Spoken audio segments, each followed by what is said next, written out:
2024 यकीनी तौर पर हर हवाले से धमाका खेज साल साबित हुआ, चाहे वो दुनिया के लिए हो या पाकिस्तान के लिए हो।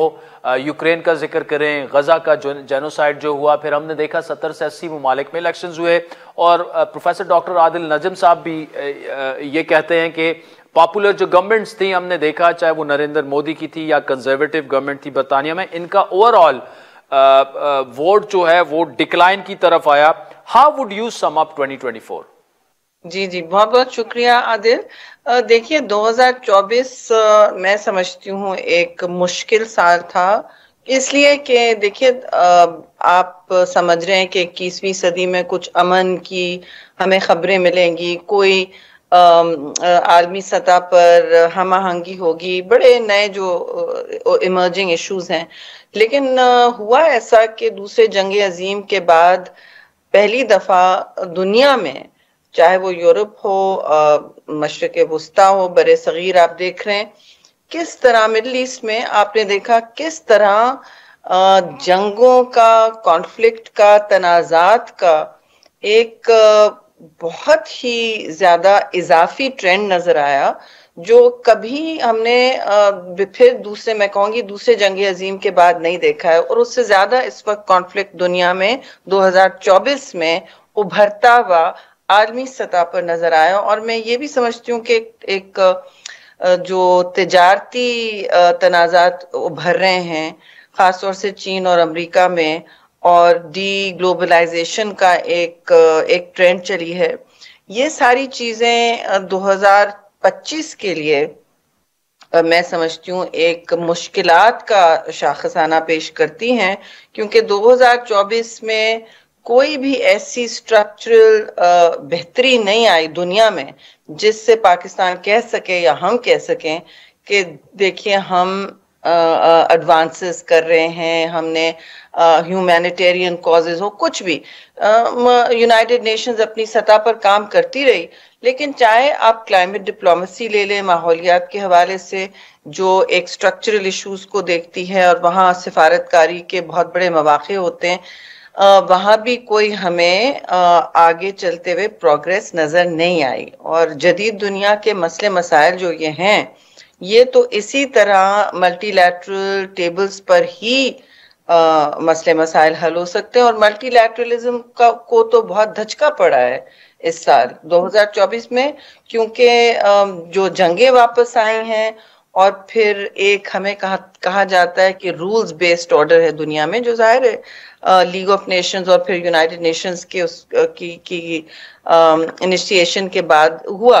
लेकिन अब जो मसलन इजराइल जारियत कर रहा है, एक जेनोसाइडल पावर बन चुका है, हिंदुस्तान कश्मीर में भी, मकबूजा कश्मीर में ये कर रहा है, तो आप देख रहे हैं कि रूल्स सिर्फ इनके लिए, ताकतवर के लिए नहीं अप्लाई करते हैं, जो मंजूर नजर है उनके लिए नहीं। अच्छा, आपने जिस तरह 2024 को समअप किया, is 2025 looking any different for you, या आप समझती हैं कि 2025 पर 2024 का साया होगा? जी, मैं अफसोस से कहूंगी, मुझे लगता है 2024 का साया भी होगा। और जो डिसरप्शन दुनिया में हो रही है, कुछ टेक्नोलॉजी से हो रही है, एआई के हवाले से, वॉरफेयर, जंगों की भी एक शक्ल जो है और नौयत वो भी बदल रही है, क्योंकि वो एआई टूल्स इस्तेमाल कर रहे हैं। और बॉर्डर्स जो रियासतों के होते हैं, जिन नेशनलिज्म, जो स्टेटहुड होती है, सॉवरेंटी होती है, वो उसको ब्रीच कर रहे हैं बगैर किसी नए उसूल के। जंगों के अब उसूल नहीं रहे, क्योंकि ये टेक्नोलॉजी भी, जैसे आप यूक्रेन में देख रहे हैं पूरे थिएटर में क्या क्या हो रहा है, इजराइल भी, ये दोनों थिएटर्स में पुराने तरीके की जंगें, 20वीं सदी की जंगें भी चल रही हैं, और नौयत के तौर पे, मतलब नेचर एंड स्केल में, और 21वीं सदी के भी नए हथकंडे सामने आ गए हैं जो किसी के काबू में नहीं रह सकते। तो मैं समझती हूँ एक तो ये मसला है। फिर पाकिस्तान के हवाले से हमें कुछ सोचना अगर चाहिए, ठीक है, हमने सिफारतकारी में अपना पैर दरवाजे में रखा, लेकिन पैर से आगे हमें बहुत कुछ करना होगा, क्योंकि देखिए इमर्जिंग मार्केट्स और हमारे जैसे मुल्क जो अपनी तवानाई की सप्लाई और अपनी एनर्जी सप्लाई और दूसरी चीजों के लिए डिपेंडेंट है दूसरे ममालिक पर, और ख़ास तौर से आपके कर्जाजात भी ऐसे हैं कि आप दुनिया के सिस्टम से अलग नहीं हो सकते। तो काफी बीच बचाव करके चलना होगा 2025 में पाकिस्तान को। ट्रेड के हवाले से भी तिजारती जितने भी आपके प्रोटेक्शंस हैं वो अब खुल सकते हैं, क्योंकि अब नई दुनिया में आप देख रहे हैं डी ग्लोबलाइजेशन हो रहा है।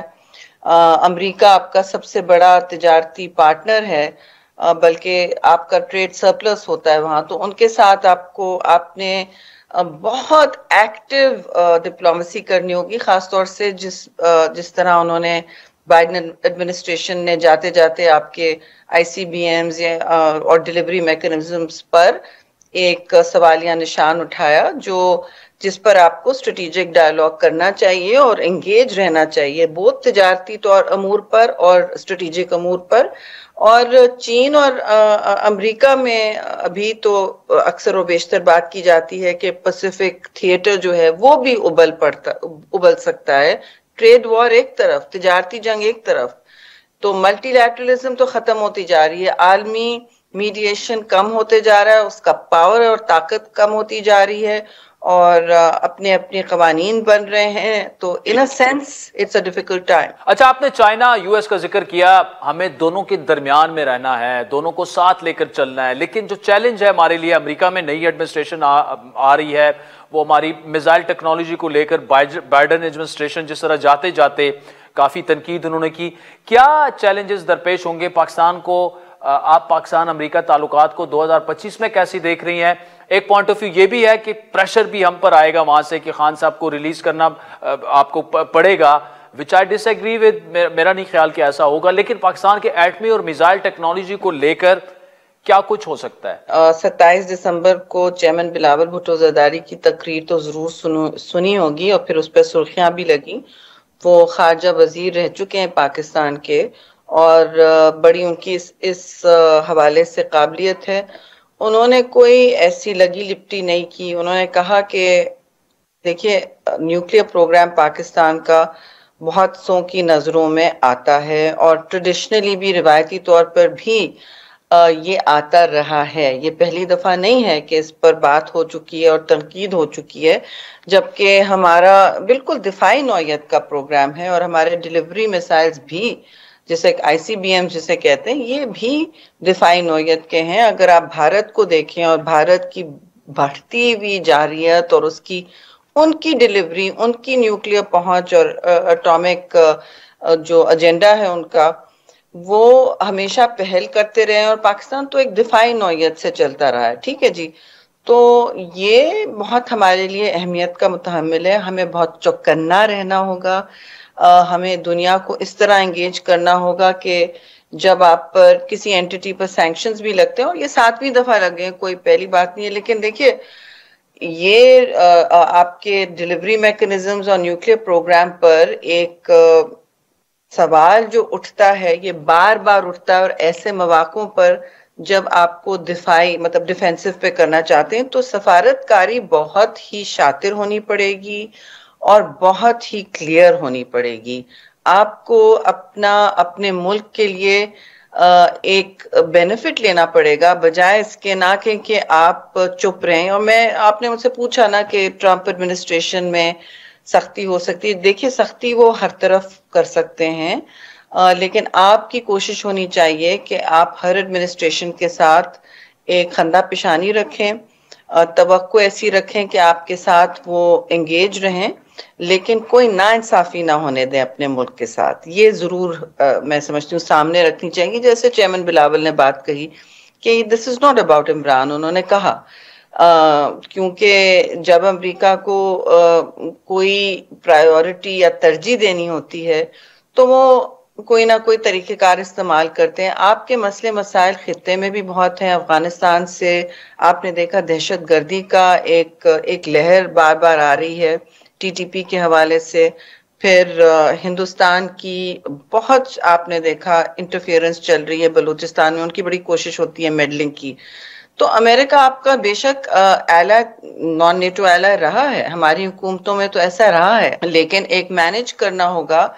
और ये कोशिश होनी चाहिए कि हम चीन और अमेरिका जो दो बड़े बड़े ग्लोबल जायंट्स हैं, उनकी इन हाथियों की तनाजात में हम ना कुछ ले जाएं। ये जरूर हमें कोशिश करनी चाहिए। और हमने हमने ऐसा कभी किया भी नहीं कि हमने कहा कि भाई कोई जीरो सम चॉइसेस हों या कि आप जबरदस्ती एक तरफ रहे। हमने कभी इस तरह की बात नहीं की।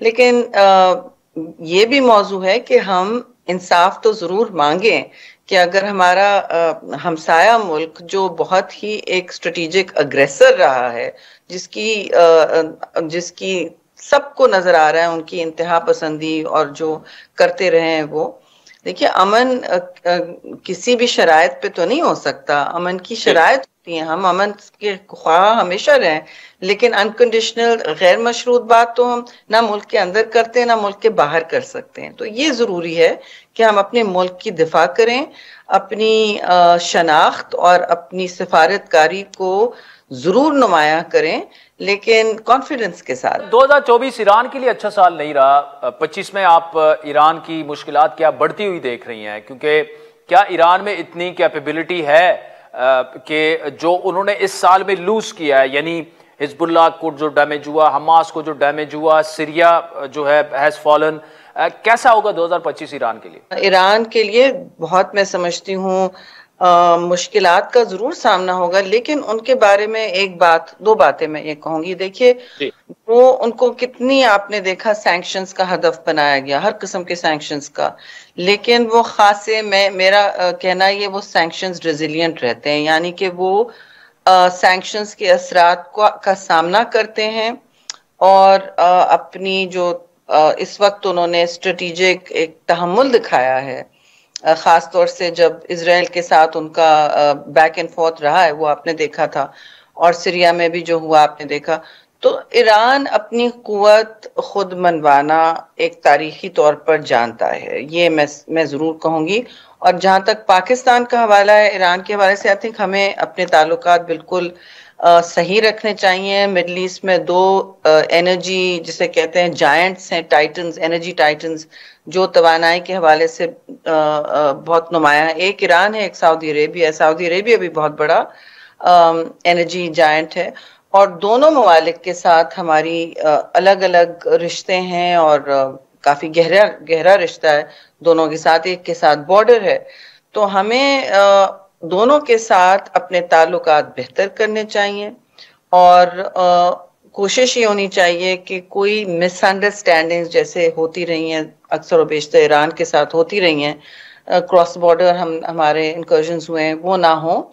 और एक कॉन्फिडेंस बिल्डिंग की रेजीम मेंटेन रखें बॉर्डर पे, कि जो इस वक्त नॉन स्टेट एक्टर्स इधर उधर फिर रहे हैं उनका उस पर असर ना पड़े। चीन को भी हमें कॉन्फिडेंस देना पड़ेगा कि उनके लिए एक सिक्योरिटी एनवायरनमेंट यहाँ पे स्टेबल रहेगा।